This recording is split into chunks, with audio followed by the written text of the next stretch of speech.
Well, I'm a traditional therapist. Initially, I worked not in past life regression or in any of the things that I do today. Primarily, I was working in behavior modification and working with people who had problems with sleeping and with depression, this sort of thing. In time, people would come to me and ask, well, since you are working in hypnosis, is it possible that you could take me into a past life? And I was very imperious in those days. I said, no, I don't do those kinds of things. I'm terribly sorry, but I'm very traditional in my academic orientation, and you would have to go to somebody else for that kind of thing. So what happened to me was that after a number of years passed, I had a client who came complaining of a pain in his side.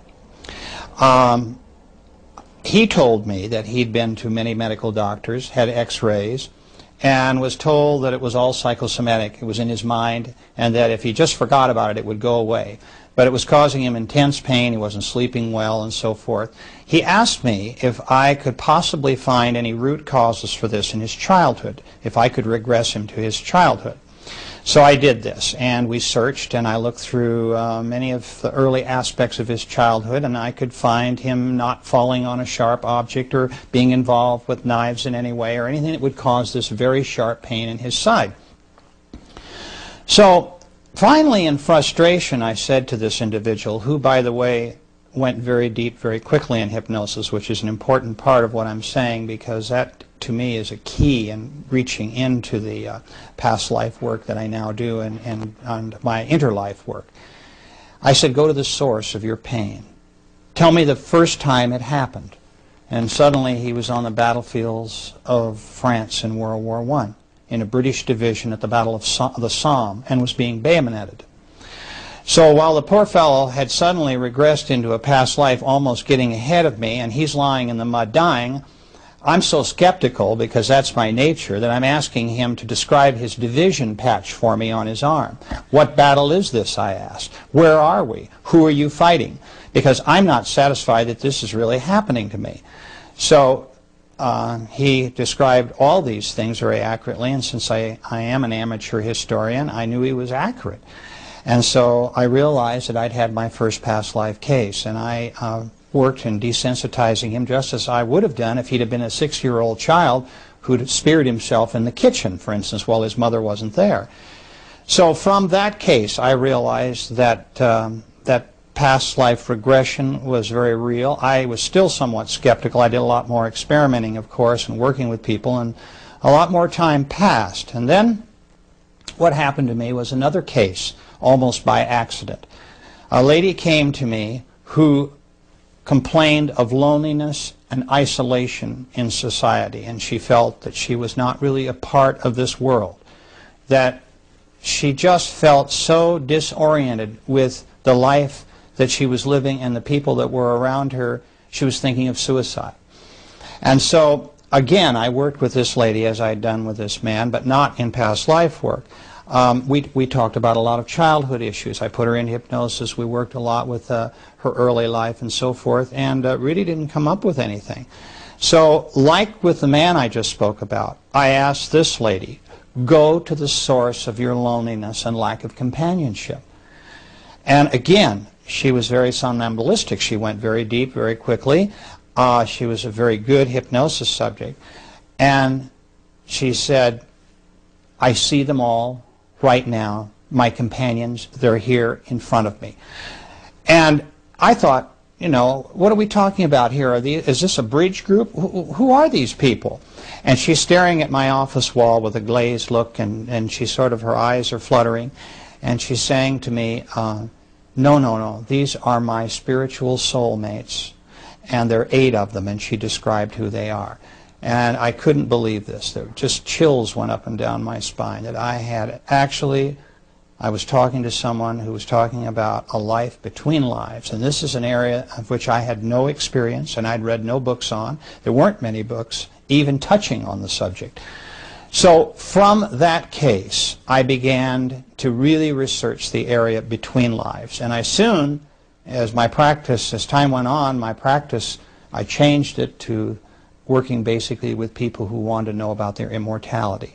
People who now come to me who are interested in finding out who they really are, who their soulmates are, what their spirit group is like, why they are here on earth, and so forth. To me, these are the profound questions in life, and the psychological benefits that come from people knowing these points, these issues in their life, empower them in a way that they had not had before. And so that's essentially how I came to work in the area that I do today.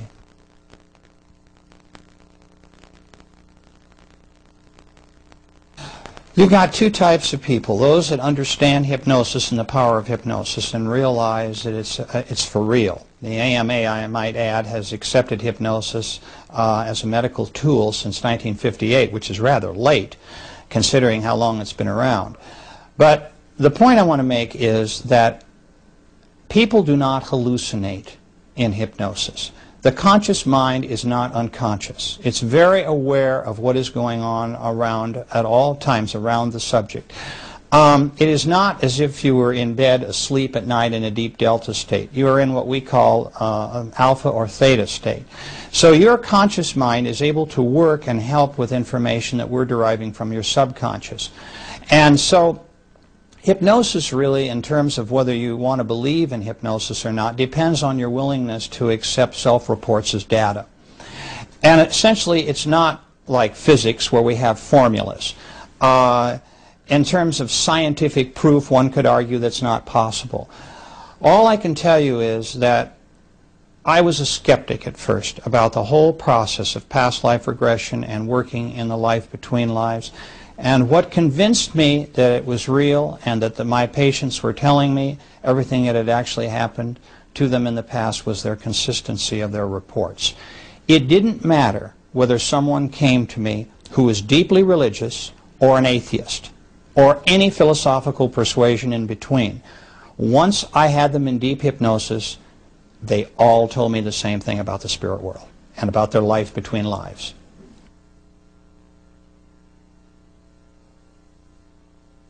At the moment of death, you rise above your body and you look back at it.